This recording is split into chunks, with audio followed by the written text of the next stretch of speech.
Well, welcome to Living Off Script. Today we are here with our friend Leah Marshall, which I'm so excited to have you here. And as you all know, this is the podcast slash channel where we interview the minds and hearts of bold and interesting people who are living according to their own path. We will learn a little bit about how they got to be who they are, their challenges, what drives them, and how you can be inspired to make sure you live a life that is aligned with your authentic self. So without a further ado, here is Leah, our guest to our podcast today. I'm so excited to have you here, Leah. How are you doing today? I'm doing well. We're on the verge of a holiday weekend, so I'm looking forward to some time with family, some downtime, some time in the sun. Absolutely, absolutely. Well, I would love to dive right in. And one of the reasons I was intrigued and very interested to invite you to the podcast was because I have known you and about you for a couple of years, I think now, and I'm really interested, intrigued, curious, and impressed by how you navigate your personal relationships, specifically romantic relationships or what, the close relationships that most of us would put into maybe a monogamous or, a marriage or something like that. So I would love for you to tell us a little bit about your journey there and what that looks like for you. Okay, so now I have to think about where I want to start, how far back I should go. It's interesting because I am at a moment in my life where within the past month, I have had to move my mom into assisted living. And my relationship with my mom has it's probably the most impressionable relationship of my life. The reason being is around the time I was a teenager, she very, very suddenly and out of nowhere became bipolar, which can look different for different people. For my mom, it was a mix of manic, 72-hour sprees of hyperactivity, followed by weeks of deep depression, anxiety, and a lot of reliance on others during both of those times. And it happened when I was like 12 going on 13. And interestingly, it was right on the verge of my bat mitzvah. So I'm Jewish, and a bat mitzvah for a Jewish woman or a Jewish man is essentially like the transition into adulthood. Right. And I'll share a little bit of context on my family. So my grandparents on my mom's side were Holocaust survivors. My grandpa survived in hiding in Poland, and my grandma survived working in a labor camp. And they were connected by a matchmaker right after the war. And it was not a marriage of love. It was a marriage of survival. Right. Quickly after, they had my mom and were able to immigrate to Brooklyn. They had a small grocery store there, did very well. My mom was their firstborn, and she was the first in the family to go to college. She went on to become a lawyer. She was valedictorian of her high school. She was just kind of like a superstar perfectionist performer, obviously absorbing all of the trauma that her parents experienced. Absolutely. And my theory, my intuition is she just stuffed it all down. And I was her youngest daughter of two. And as she was like ushering me into adulthood, it was like this pressure cooker where she finally gave herself permission to not just like keep it all in. And Like this is kind of let it all out. Yeah. what Like manifested. it was a timing thing. Maybe she felt like she had permission now because you were a Yeah, little more independent. And exactly. yeah, she didn't need to like keep it all together, perhaps. Exactly. So it happened very suddenly. My sister and I had extremely different responses. My sister was like very in her feelings and kind of went into protective mode, like feeling deeply and like protecting deeply. And I went into like fix it mode. And kind of without really realizing it, that's the role that I've been Mm-hmm. with respect to my mom since, let's see, that was like 30 years ago. Okay. So, all of that's to say, when you're a parentified child, meaning like you're the parent for your own parent, your life just takes on a very different trajectory. And I think it definitely led me to not want kids. And my sister is the same way. I think it's just been so much to be a caretaker for someone who struggles with mental illness and has so many needs and dependencies. So that's kind of been one element that's shaped my romantic relationships, not having a desire to have a family of my own or to be a mom in kind of the traditional sense. And I think it also, when you have experiences like that as a young girl, I think you develop kind of like a schizophrenic association with love and connection, where you like deeply crave it and you also fear it Mm-hmm. at the Yeah, same time. And absolutely. so that's created a whole host of fun things for me to navigate in my romantic relationships. Right. And it's funny because it's like the more awareness you get, the more like layers down you can go as well. So, how has all of that impacted me? I think it's given me permission in a sense to just not unconsciously go the traditional path, get married, have kids, all that, and to think kind of more consciously about really what I want to pour my energy into. And there are other ways in which I'm very much in like nurture and caretaker mode in other areas of my life, but not kind of like the traditional path. Right, right. So talk to us a little bit about what this path looks like. How would you describe it to be different? Yeah, let's go there first.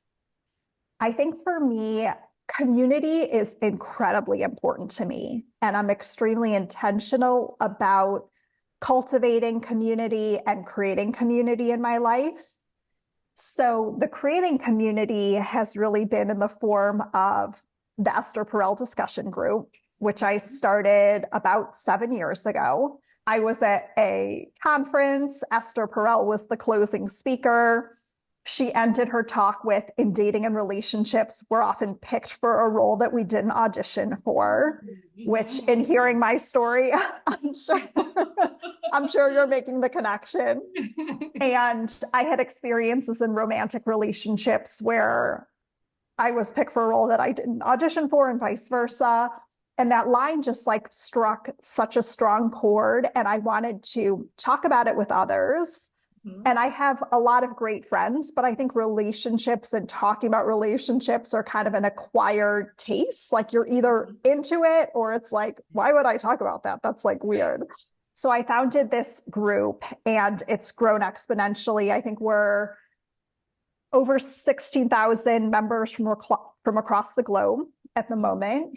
And through that, I've hosted in-person events, obviously tons of virtual events, and have cultivated a lot of my most important, deepest relationships through that community. And then I have other communities like my dance community in Chicago and my fitness community that I'm a part of, and like my local neighborhood that I'm really engaged with, which are other sources of like community and connection that I invest deeply in. So I would say that relationships are really at the heart of my life, maybe not necessarily in the most traditional sense of like marriage and kids, but I've kind of cultivated that in my own unique way. Yeah, absolutely. And it's beautiful and it's so different.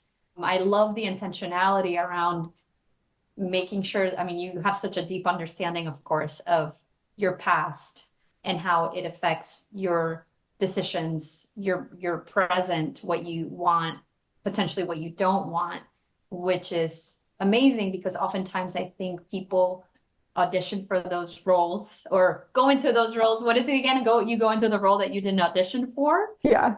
Or And you're picked for a role that you did not. you're picked for the role that you never auditioned for. Yeah. And I think we're entering an era, hopefully, where we are doing things a lot more consciously than that, especially when you're talking about decisions that are so important, like spending the rest of your life potentially with someone, raising children that it's not just the raising, they are with you, hopefully for forever, for the rest of their lives, for the rest of Right. your life. I love how intentional you are and that you are placing a lot of value in these communities that oftentimes in society, when you have that, people will still go like, okay, but when are you going to get married? Right? Like, okay, that's great, but when are you going to get married? Have you experienced that? Do you experience a lot of that with people and family, perhaps? I actually don't. So with my mom, she's in kind of such a limited, reduced state. That's just kind of not where her head's at. She's kind of like in a constant survival mode. Both my sister and I have communicated to my dad that that's just not something we desire. And he's both really great at accepting that and embracing that. And he's in his mid 70s, but him and my stepmom have like such a rich, vibrant life that I think in some ways there are parents that become grandparents or want to become grandparents, and it's kind of like that becomes their world. Mm-hmm. And in my dad's case, and in my stepmom's case as well, it's like they've created such a vibrant life that while they might want grandkids, they have so many other things going on. They're like at peace with what I've chosen for myself. So I've never really felt pressure from parents or from friends or society in that way. Okay. Have you ever experienced any self pressure? Are there any moments where you feel that you doubt your decision or that there's any inklings of little things that come up for you in that sense? Never, but I would also say I do feel like in a lot of ways I serve in a parental role to my mom. There are a lot of things that she just isn't able to do that my sister and I do for her. Mm-hmm. And so in that case, I have almost this identity of being in a parental role, even though I'm not. And Mm-hmm. then on top of that, I have the group that I started. And a lot of group members playfully refer to me as like, mama hen.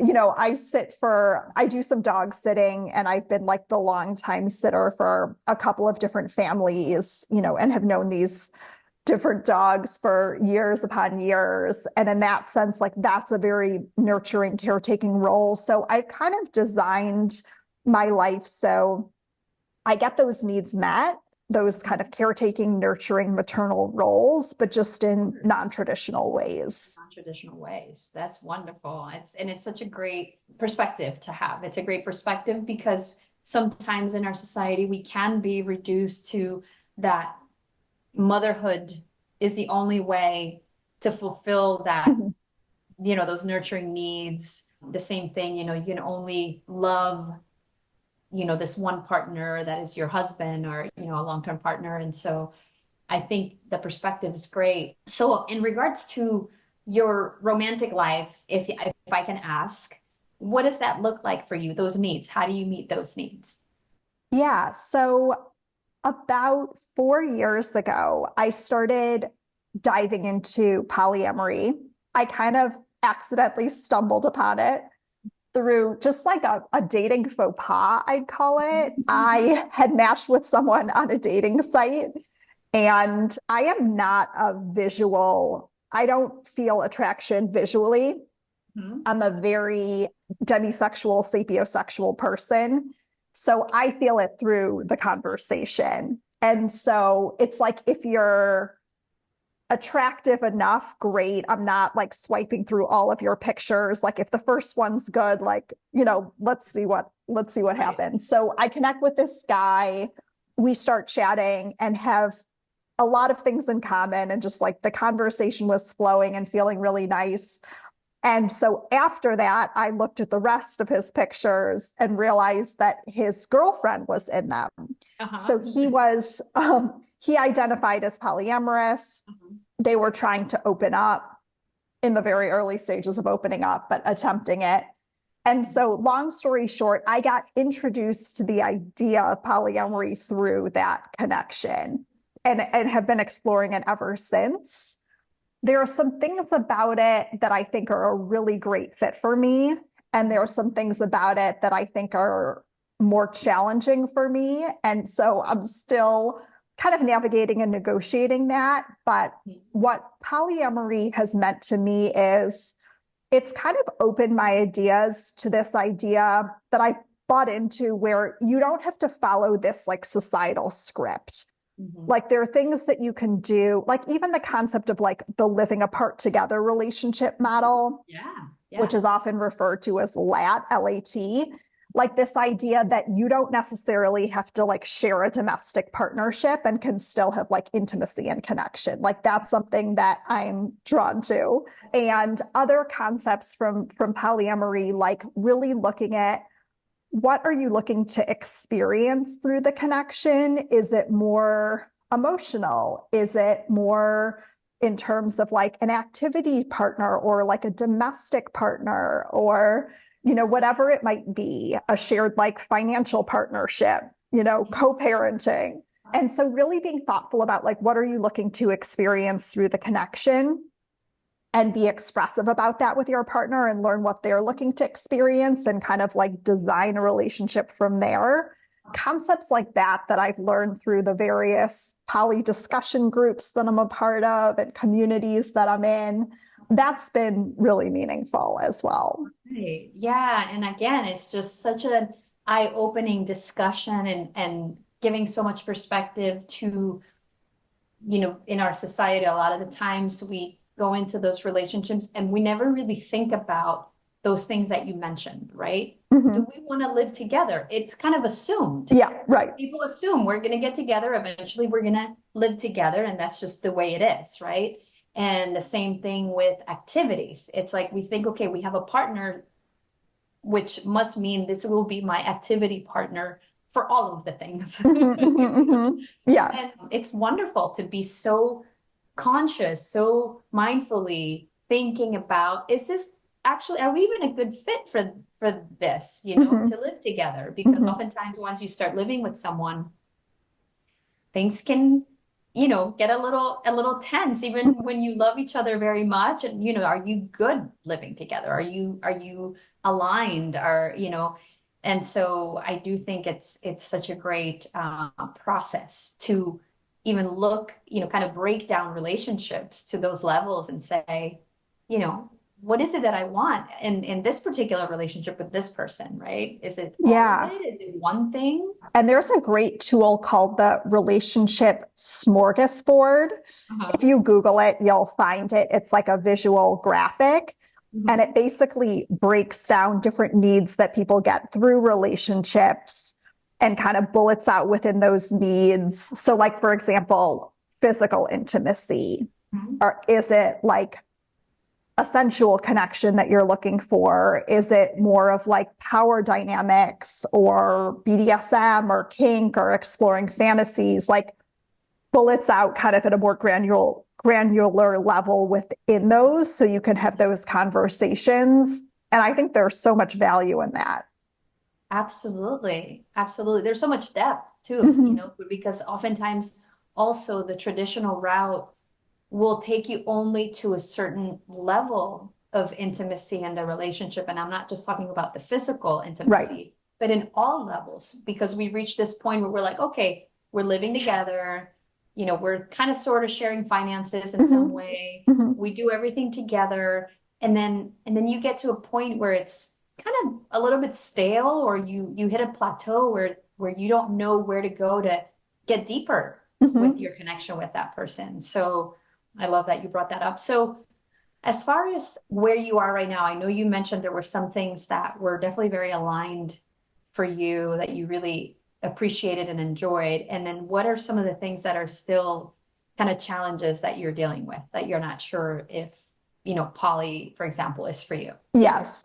Yes. I would say the biggest challenge is oftentimes polyamory happens, for the most part, when there's a couple that has traditionally been monogamous together Mhm. and they open up the relationship. And it's often done with some training wheels, with a lot of guardrails, with a lot of protection around the needs and vulnerabilities of those primary partners. Mhm. And so anyone who would potentially enter into that dynamic, like myself, is often treated both as like a fun addition, an exciting addition, Right, right. but also as a threat. Mhm. And so an example might be the two primary partners might have a conversation about their wants and needs and agreements, Mhm. and then kind of like present those to the secondary partner, like kind of take it or leave it. This is what we're interested in. Sure. Mhm. Whereas for me, it would feel important for me to have an opportunity to be able to make agreements, not just like yes, no, maybe Right. what's presented. So there are power dynamics like that that just don't feel inviting to me, don't feel like appealing or something that I would like explore further. I think at this point, I'm interested in whether it's monogamy or poly or living apart together. I think I have a lot of like flexibility and open mindedness, Mhm. and I'm able to maybe take the best things from each and Mhm. kind of create a designer relationship that works well Got for it. me and my Yeah. partner. So what would that look like? What do you think that would look like? Okay, so it's interesting. I remember so vividly in my mid 20s, I was like yearning for kind of like that deep life soul connection. And I was just not finding it. And so like I really invested in like finding activities I love, building community, Mhm. and kind of like created and designed this like life that really fills my cup in a lot of ways. And the result is like my schedule's full and I love to do a lot of things. And there are a Right. lot of things that feel so important to me. Like my life would feel diminished if I wasn't Mhm. doing them. And Sure. so all of that's to say, I am not someone where like lots of quality time is high on my list. Mhm.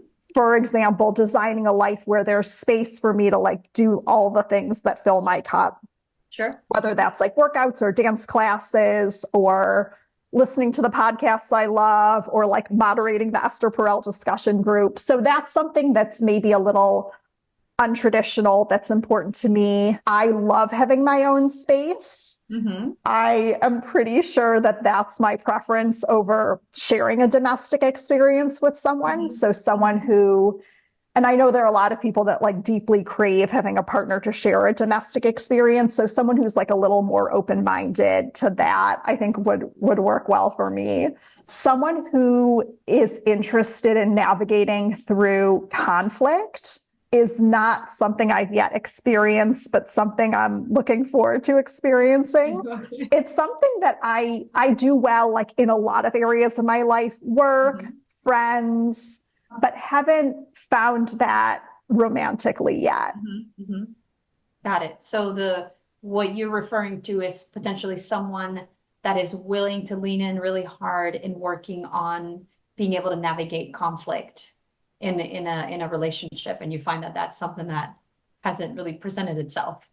Yeah, conflict, but even just like differences, you Mm-hmm. know, Mm-hmm. differences, different needs, different ways of doing stuff, different childhood experiences that lead to like different different Right, triggers, all of right, the right, right. things. I'm Yeah. kind of like summing that up as conflict, but you get what I'm saying. Yeah. Oh, yeah. No, definitely. It sounds to me like it's someone that's really interested, not just, I mean, willing, of course, but also really interested to go really deep Mhm. in breaking all of that and like really kind of unspooling it with you and making it a big priority in the Mhm. relationship. Yeah. Not someone that's just like, okay, we'll go to counseling, we'll learn how to say the words and kind of overcome, conflict, what most people think of conflict, but it's like really, really digging deep Mhm. together and Yeah. having that same level of interest and intention in doing so. Yeah. Yeah, well, that's interesting.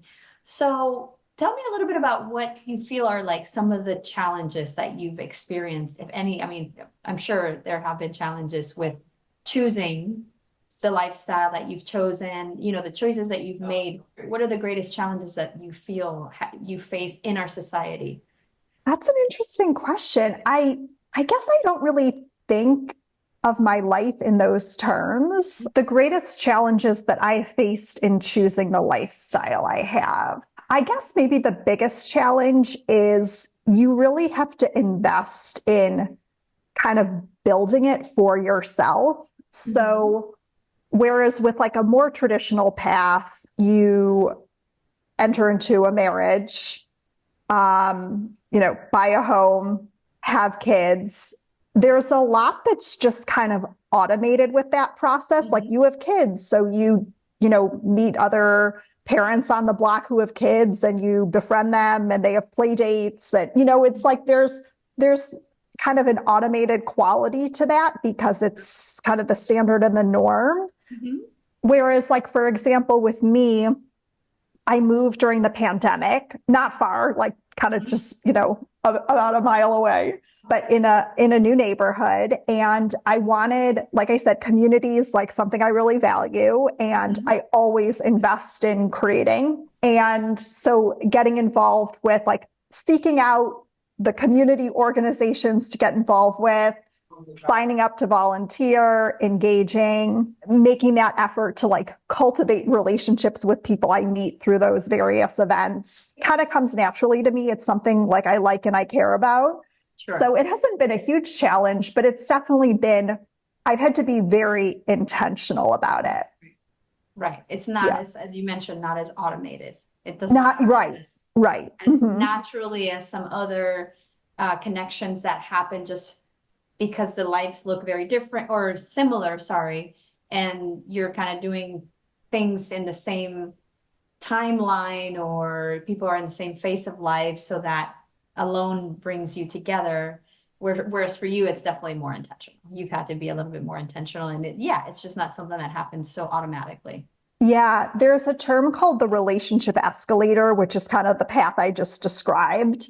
Right. And there is idea that it's kind of like almost like the force of that is moving you along as you would on an escalator. So even if you're just like on social media and looking at like the types of posts that people my age are posting, it's like most of them have gone that traditional path and like they're posting about their kids and stuff their kids are doing. Like there's that kind of is what I was referring to in terms of like through that normal course of life, certain things happen Right. and like meeting the parents of the friends of your kids and having like a social network built in through that versus like cultivating your own. Yeah, the relationship escalator is an interesting term that I actually talk to people, and I talk to my kids a lot about this because it is just so automated. It is just you get on it and there's that impulse that you Yeah. talk about, and people just go, okay, we're dating for the reason that, or for the purpose that at some point, if we date, these are the things that will come in the future. It's checking those boxes of like, okay, we will be official, we will be monogamous, we Mhm. will eventually get engaged, then get married, then buy Right. a house and have the kids. And yeah, I find it super interesting and fascinating the consciousness that you have to know yourself really, really well.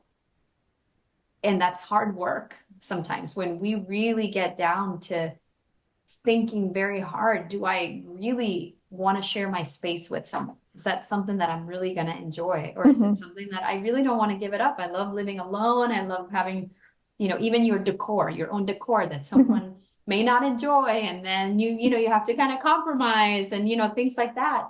It's really great. I think it's something that, for someone, it may still look like the relationship escalator, right? That may still be what Mhm. they choose, but the part that's different is thinking through it and actually consciously making that choice. Because a lot Right. of people may still choose that and say, no, I really do want to get married. I really do want to have a family. I really want to do those things. But I think there's a lot of people that don't ever really think about it. They don't take the time to think about it. Right. I think the difference is like choosing from a place of fear or lack, or even just not even thinking about alternatives versus like from a place of truth. Mm-hmm. And I think when I think about all of the challenges that came with having a mom with pretty severe mental health challenges, there are benefits that come from it as well. And both my sister and I are like this. We're super self aware and we very intentionally design a life that meets our needs Mm-hmm. and like reflects our authentic self. That's amazing. That's amazing that you both were able to get that out of your situation. Oftentimes, you have siblings that experience very similar things, Mm-hmm. and how those people deal with that is very different. Um, Yes, yes. so that's really amazing. So I guess my question for you right now is there ever a time where you think that, or are you open to at some point perhaps changing your lifestyle and say, ah, you know what, maybe one day I'll get married? I am open to it. I'm in my almost mid 40s now, so kids probably aren't going to happen. I don't see that changing. You never know. But yeah, marriage, I feel like it's so dependent on the person and I feel open to kind of whatever comes along and whatever feels good. Right. You're not against it per se, as long as it was aligned to meeting your needs. It's not like you're against marriage. Yeah, I feel open to a lot of different possibilities. Okay, and so if you could share with our listeners some of your greatest insights, or if you could, let's say this is a new generation or even our generation, right? Some things that you feel you've learned that have been very helpful in your journey, what would those be for you? So I'm trying to think of, there's so many different directions to take this because we haven't touched on my work at all. That's kind of a separate part of my life, but I do feel like there's a quote from Cory Booker, who I got into about a decade ago. I, at the time, was working in urban education reform, and there were a lot of elements of it that felt really big and overwhelming. And I remember I would sit in my office at the end of a long day, and Cory would do a lot of like commencement, keynote addresses, or he would do podcast interviews. He had like a weekly call-in show where he'd take like questions from his constituents when he was mayor of Newark, New Jersey. Mhm. And I just loved, he has this like sense of possibility and resilience about him. So I would put on one of his speeches or interviews, and he had this great line: never let your inability to do everything undermine your determination to do something. And that's Mm-hmm. something that I really carry with me in different parts of my life. And then he went on later in his career to write a book. And in his book, he talked about his dad, who was like a big influence for him. And his dad had a line: never be a thermometer reflecting the temperature, be the thermostat and set it. And Mm. that's something I try to bring into interactions. I think it can be really easy to like feel out a situation and respond based on your assessment of things versus thinking like, what do I want to bring to this experience or this interaction? And then kind of lead with that. And that's another principle that carries over into multiple areas of my life.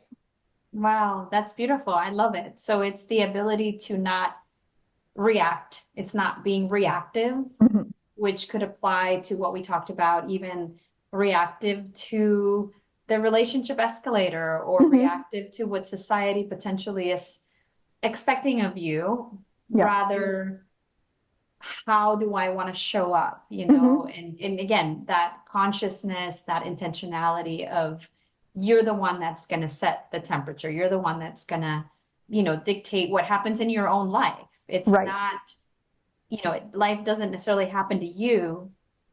You make your life happen. And so that's beautiful. I love that. And that is very, yeah, you can bring that in every aspect of your life. You're clearly doing it with choosing very mindfully how you navigate your relationships, the choice of, at this point, not having children, and just really fulfilling your needs and your desires in ways that potentially don't look like what most people think it looks like or it should look like. So Exactly. you're making it happen and, making it happen for yourself, which is wonderful. Well, thank you, Leah. I really appreciate. I've learned a lot. I think it's really interesting. And again, the biggest message is that you are designing your life rather than just letting it happen to you. And you're very self-aware about your needs and about the things that you want. And that is what, living off script is all about. You are, dancing to the beat of your own tune. So it is wonderful, and I appreciate your time. And yeah, do you have any other comments or anything you want to add?